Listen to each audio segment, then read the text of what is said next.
Hi guys, it's Kai with Spirit Effects, and we're starting something a little bit new at Spirit Effects that we want to engage with our customers and help our clients take everything to the next level. So we're going to be starting a hashtag Tip Tuesday, and for our first Tip Tuesday, I decided to do a video with one of my favorite types of clients, which is Melissa Brauer. She is the owner of Fusion Athletics of Green Bay. Formerly Green Bay Fusion, which has taken me several years and time to get used to the change. But I wanted to invite her on because one thing that I really like about going up to Fusion Athletics in Green Bay is how prepared their kids are for choreography. And I feel that with her preparation of choreography and my preparation of choreography and the expectation, she is able to utilize the most difficult, innovative, and get the greatest routines from that joint effort of what she puts in to her summers before I show up. So I'm going to take this moment and let Melissa introduce herself, tell everyone a little bit about herself and her program, and then we're going to dive right into some tips about how she gets her teams ready. Awesome. Thanks for having me. Again, my name is Melissa Brauer, and I own Fusion Athletics Green Bay. We are a small all-star program located in Green Bay, Wisconsin. We have about 75 half season, so prep and elite all-star athletes this season. We are in our 8th season. We literally started with 10 kids, 2 of them which were my own, and have grown. We've always stayed right around that 75 to 95 mark over the last few years. Awesome. Well, again, thank you. The pleasure is all ours having you because you just have a huge wealth of information that I feel not only Spirit Effects clients, but any gym owner will benefit to get their teams as prepared as possible. And choreography can be expensive. You know, it is an expense. So making sure that you are getting the most out of that is just so helpful for everybody. I wanted to start with, again, just, reiterating that your athletes are just so prepared for choreography. So what do you do skill-wise? And I think I'm asking a little bit more building skill-wise. What do you do building skill-wise to get your athletes prepared for choreography prior to your choreographer coming? Yep. So we've messed around over the past few years with you of like when to do choreo. Is it June? Is it July? Is it August? Where's that magic number? For us, we've settled on mid-August just because of our half season. We can do get the most bang for our buck and get everybody done at once. So we spend June, July, and the first part of August really focusing on conditioning. We do a ton of conditioning. Our summer practice schedule legit is almost 55 minutes of conditioning in different ways. And then we use that we call fast training. I think it was given out by Kenny Feely years ago. It's not magic rocket science, but it's starting everybody off at the basics and moving them up all the way up to their adding in level appropriate elements as they progress in it. And we do it because it's a Kyle game. Everything is a game because my kids are super competitive. So we start at one end and work through the lines, and they have to be able to do that fast training 2 times before they can move up. And we literally do it. It starts off in June, 40, 50 times of practice. And by right before Kyle comes or right before choreography, we're down to when they can start doing it 6 times without 2 times in a row, 6 times. So 12 times with absolutely 0 mistakes. That means the load's not breaking that 90-degree mark. Their feet aren't moving. Nothing is even a little bit out of sync. Then we only have to do it 6 times every practice. So it's a lot of work, and legit, you feel like, are you ever really going to get anywhere? But it works. If you stick to your guns and don't allow the little things to slip by, they make those corrections. Because especially when they start seeing other groups do it, they don't want to be the last one. Absolutely. Yeah. And so for your fast training, kind of reiterating on that, I know the fast training is a little bit more of the basics as opposed to the big elite skills. But I know from coming into working with your program, when I walk in your doors, I know that every single one of your stunt groups on any of your teams, whether it's level 1, 2, 3, 4, it doesn't matter. I know that they're already doing the elite skills and several of the level appropriate. So what do you do to incorporate having them? No, they're not perfect, but they're pretty good by the time I walk in. So what do you do to make sure that the elite skills are hitting? Sure. So we don't touch elite skills for about 3 weeks. And once that fast training is locked in and they get the concept of where their body should be and what their body should look like and what their flyer should be doing, then we start adding in level appropriate skills. So if it's a level 2, we're starting to add in single leg stunts at prep level. Level 3, we're adding single leg stunts at the top. Level 4, we're starting to full down from single leg stunts or full down on level 3 from the top. And then we literally work off that elite skill. We spend the the last 20 minutes of that practice only working through level appropriate elite skills. So we know what they are when Kyle comes. Obviously he puts them in some sort of funky order and they have really cool transitions. So they're not going to be perfect coming out of choreo, but we know what they are. We know what a full down is. We know what a full up is. We know what an inversion looks like at every level. And I think from a choreography standpoint too, you know, you hit the nail on the head that since you can already do the elite skills, the fancy way that we go in and out of them or transition between them, that's what we should really be teaching at choreography. I shouldn't have to spend time teaching grips for a half up in level 2 or teaching the grips and everything. Like that's already done. So we can really spend the time that we work on stunts doing the creative things, which is big into the score sheet now, as opposed to like, okay, well, I have this level 2 team. They can't do extensions. They don't know what a lib is and they don't have grips. So from the choreography side, that's why I really enjoy your stunts being so prepared, because we can spend time on the creativity and not just having to waste time on the remedial skills. And I feel like our kids are really strong already coming into choreography, so they're ready to add. So, I mean, we don't compete now till December. It isn't really anything because they're not ready. It's more because our half season's not quite there yet, and we like to start as a whole. That's just how our program operates. But up until this year when we took out that November competition, we got bids early season because our kids were strong. Mm-hmm. And you're still getting bids early at your first competition, so that's fine. Yeah. Coming off a big Jam Fest Indy win, so that's awesome. Yeah, it's very cool. Still kind of touching on preparation, not just the stunting, but when I walked into your program, you're already like, I remember your level 3s. I shared a video on our social media. They had full squad standing 3s perfectly synchronized with an entry of how they sit and how they land and how they clean with count. So that's definitely, I mean, there's some programs I work with that also come in and they're already very strong at stunting. It's very rare that I walk in and the tumbling skills are not only perfected already as individuals, but they're already synced up. So when we work on a lot of our weird angles and unique positions, it's really easy to maneuver them because they already all look the same. You don't have any bad tumbling execution in your program. So it doesn't matter if there's someone in the front row, the back row, everyone can be wherever, which makes transition smooth. So what do you do tumbling wise to be that synced in the summer when a lot of people are still not even thinking about synchronizing tumbling until choreography? Sure. So one of it, I think, starts with tryouts. We're really a stickler on level appropriate teams and making those hard decisions and having those hard conversations. But once we set our teams, we do that same sort of thing that we do with our stunting, where they have to be perfect to move up. We do that with our tumbling as well. So if it's level 1, it's a round off into a back walkover. And it's literally your body looks a certain way. And we do screenshots for our coaches. So on 1, it looks like this. On 3, it looks like this. On 5, it looks like this. And we literally, we call it, we brought in Cody Woodfeld a few years ago when he kind of taught this system. He calls it VIP. And systems. Yeah, he's fantastic. And like, what kid doesn't want to be a VIP or be able to leave and tell their parents they moved up to VIP? So that's what we do. And so they start in lines and they start in 2. That 2 becomes 4, that 4 becomes 6, and that 6 becomes 8. And once I get 8 kids doing it the exact same way on the exact same count, we stop spending as much time on it. And we're in northern Wisconsin, so we don't have air conditioning, but it still gets hot here.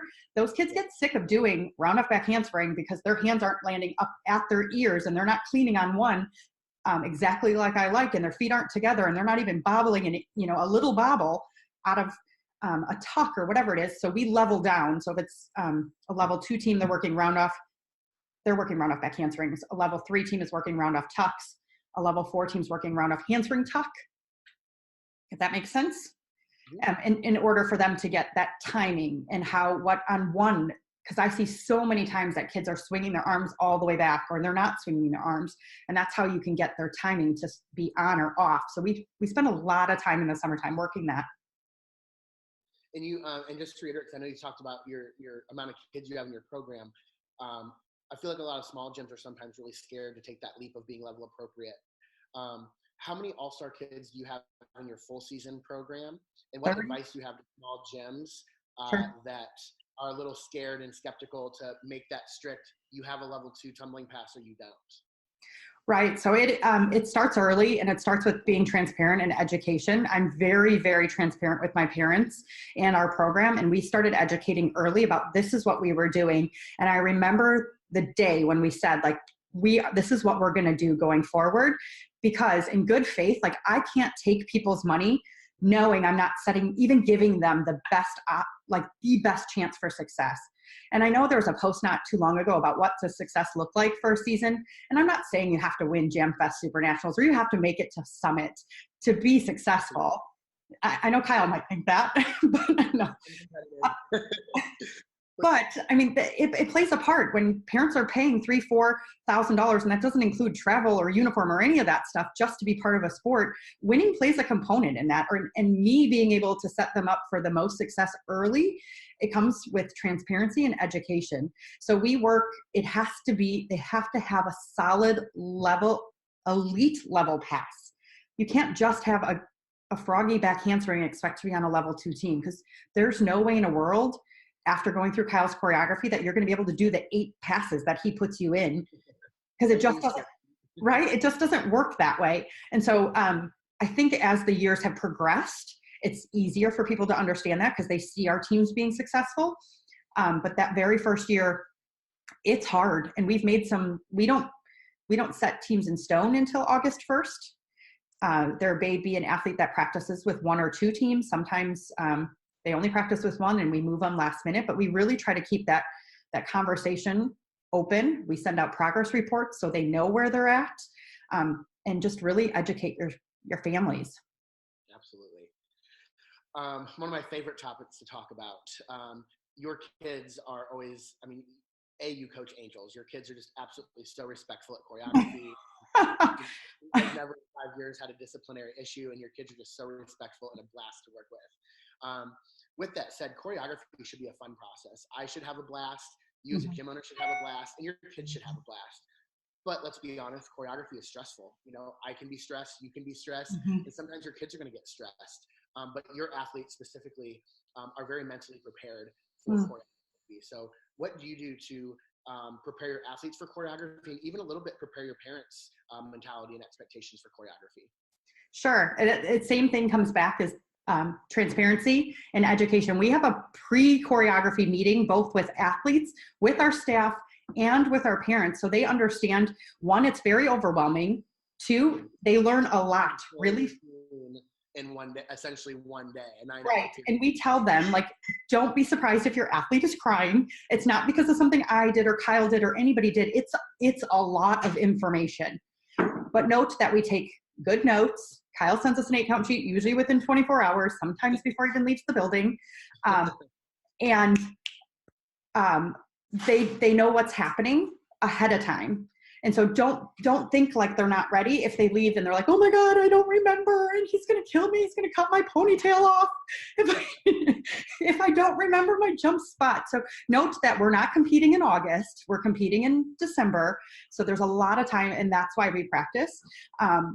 So we have that with everybody. We go through different scenarios, and we put the music on loud, so they have to really pay attention and listen, because that's what happens. There's a lot going on. We usually have 2 or 3 teams of choreo happening at once. It's loud, it's fast-paced. Classes going on, your ninja other programs going on. There's people in there, not just us. Right. So we don't close the building down just for one team to have choreography. So we really try to educate them through it and just let them know that, if you're feeling overwhelmed, this is what you need to do. And these are some things that'll help. And kids that have been with us a long time know how important mental toughness is, and all the things we do throughout the season to make sure they're mentally tough. So we try to, reiterate that going right into choreography. Yep. And of course, life lessons. That's something athletes will take to them with, when they get into high school and they're overwhelmed, college, the real world. Cheerleading's always more than just cheer, but you're absolutely right that is, your kids are so mentally prepared, and I do think it's the transparency you have with them. Yeah, thanks. One thing that I, as a choreographer, just appreciate and love is about Fusion Athletics is within minutes after performance, I'm usually tagged in a Facebook group of a video, and I usually have your score sheets. I feel like I get your score sheets texted to me before you even actually looked at them. You do. But it's great because I am able to, take a look at the routine, see your score sheets, keep up to date with what's going on. There's been times I've texted you hey, here's an idea to change this or make this look better, or that looked good at choreography, it doesn't look good now, or oh my God, what was I thinking? We need to fix that. So what do you think you benefit out of staying in touch with us. I know at Spirit Effects, and probably most choreographers, not even just about Spirit Effects, but I think most choreographers want to stay in contact with their clients and see their teams throughout the year. I can tell you though, there's some clients, as much as I try to reach out and see their showcase videos or stock their videos, I don't hear from them until they want to book choreography again the next season. So what do you feel like you get as a benefit having constant contact with us and sharing the videos and having me on your page and everything? Right. I think it's huge. I feel like I have you in my back pocket, and I probably overuse that, like stay in touch thing just a little bit to my advantage. But I look at it as like, you're the expert in this industry. Yes, it's my job to know legality, and it's my job to do what's best for my program. But like, honestly, we pay you a lot of money to do your job. I don't like telling me how to do my job. And so like, I trust you 1000%. And I think I tell you that often. So I want you to see where we're at, and I want you to see your creativity come to life. I feel like it's almost like somebody painting a picture and never being able to look at it. Yep. Do you know what I mean? And so I want you, like, I'm so proud of the work you did and proud of my kids. And I want you to share in that like joy and excitement. So literally I send you my score sheet before my parents even see it 99% of the time. So I think it's nice to be able to see it. And in my gym, I feel like we can get really pigeonholed on what looks good and what doesn't look good. And it's hard to like step back and look at it, because I'll look at my friends' teams and like, whoa, that doesn't look right. That doesn't look right. Why is that girl running across the back of the floor? But in my own gym and my own teams, I'm so focused on hitting their elite skills or hitting some hard pass, or the little girl that's struggling. Running across the back because you're not looking for it. Right. It's not that she ran a full circle to get to the other side for whatever Right. reason. So I feel like you're that person that looks and goes, well, why did that happen? Or what did this, or whatever is going on, or just little things like, hey, that seemed to hold really long. Why are, like you just change it up, and I just feel like it adds and it lets our teams progress throughout the season. Absolutely. And like I said, I wish more people took advantage of that because, our choreographers and myself, we're all invested. It's a vested interest. You guys invest a lot of money and time and resource to hire out a choreographer. As a choreographer, we give up, significant others and being away from our pets and not having home cooked meals, being in our own bed, for months at a time. So it is an investment from us, and we want to see that investment flourish just as much, if not more than you guys do. So thank you for always including me in your videos and your score sheets, and B, thank you for sharing that you find it beneficial so that hopefully more people will take advantage of that. Your phone's going to get bombarded now. There goes my week off due to snow. Which actually, this is great because we're actually both snowed in today. Yeah. Chicago and Wisconsin. So I think the whole state of Wisconsin's closed. Yeah, Rob, you guys always have so much snow. I remember going up before a summit upgrade in like April. And I'm like, why is there snow in April? We're going to Florida for Worlds. Yeah, nope, not Wisconsin. Okay, I know I keep on saying that this is my favorite thing about your program, but I'm not gonna preface it with anything. I'm just gonna ask the question. So from the time I leave choreography to the time that you hit the competition floor, what do you change in the routine, and what do you allow your coaches to change, and how do you manage the routines not being changed if you don't specifically coach them or give them the freedom of choice to coach how they see fit? Sure, that's a good question. I get asked that quite a bit, actually. We changed nothing. Like literally zero, like a goose egg, zero, nothing.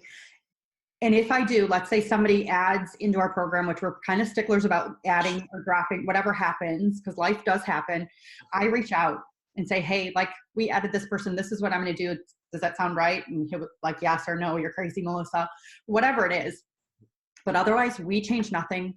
My staff is not allowed to change anything without it coming through me first. When I say it comes through me, it usually goes through Kyle first.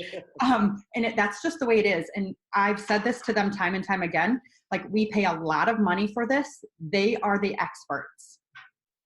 And I'm not saying like we don't move like Susie from here to there and we switch people around. That happens sometimes just because of maybe an injury or a progression or whatever. But like the routine as a whole, where the stunts are, what stunt sequence they go in, what they look like, we don't change them.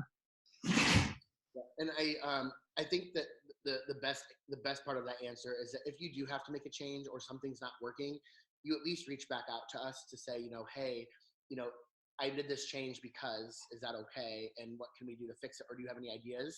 Right. On both parts is key. And, I think we've had to talk before. I'm not perfect. There might be a section that I thought looked good at choreography, and then now that it's full out, it's gross or slow, or it could have been better. So by no means am I saying that, I am perfect with choreography. Sometimes, I feel we're talking, we have a low scoring pyramid on one of the teams. Yeah.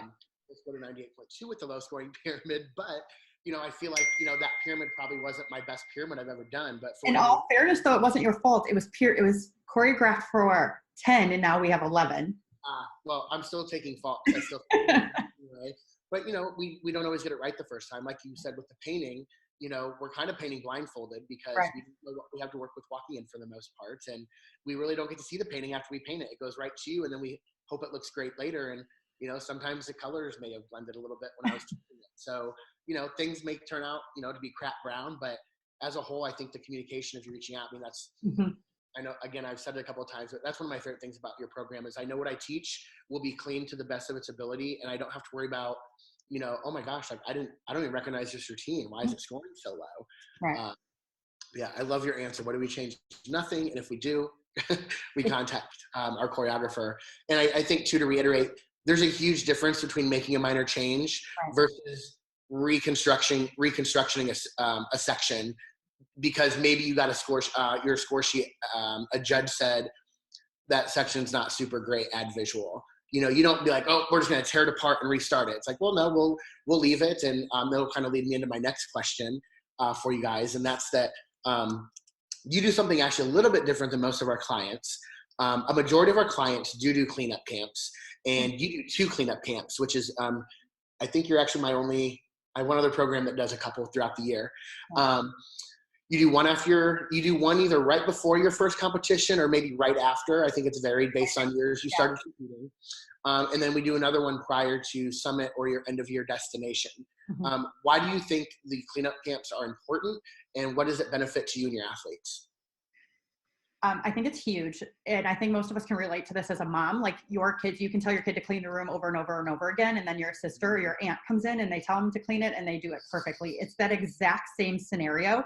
Is like these kids are used to the way I coach, my voice, the tone I use, how I use it. So bringing in what in my world, my kids and my parents think Kyle walks on water.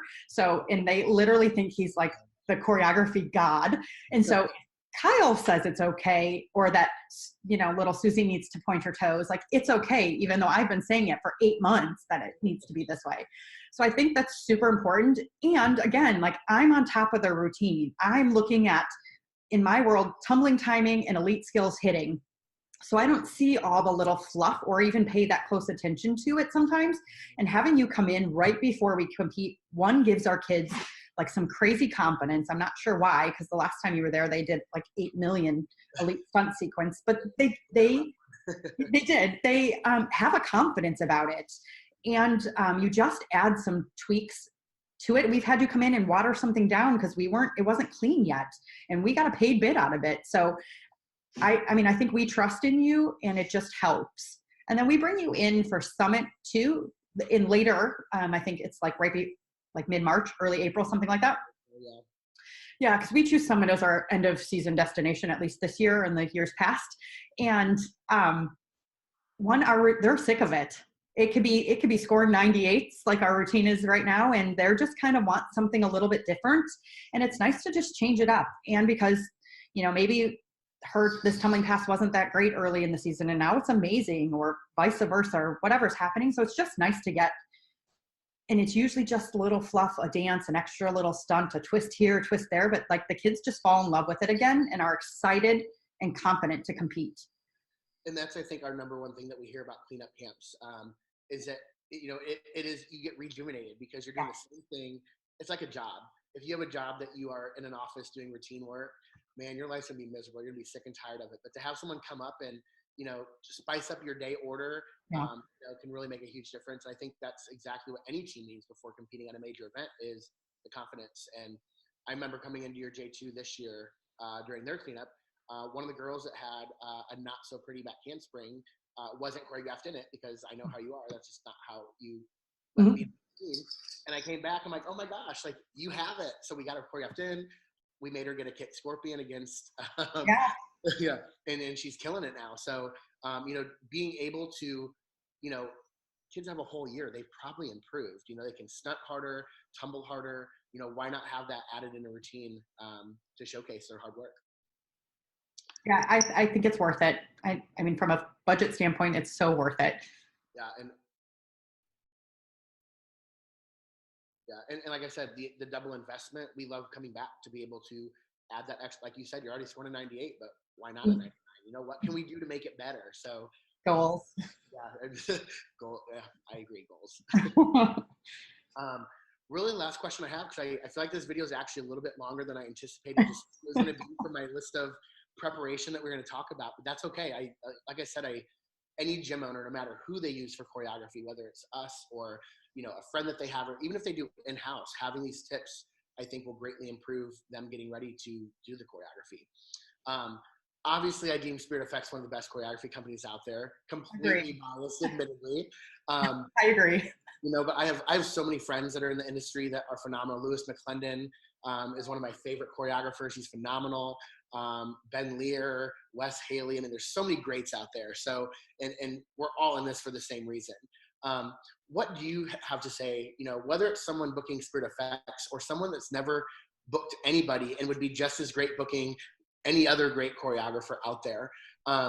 A lot of gyms, sometimes the number one thing is they do in-house because they can't afford it or don't think their families can afford it. What would you say to someone that maybe does in-house that is contemplating hiring out, or maybe someone that does in-house and has no desire to hire out? What do you have advice for them for what choreography has done for your program or what it could do for theirs? Sure. So I would say for the one who is getting ready to hire out choreography and are unsure about being able to afford it, start small. When we started with Kyle, he did one team. And literally, I'm so scared, but I found the video, like before Kyle, we call it before Kyle and after Kyle, like 9-day difference.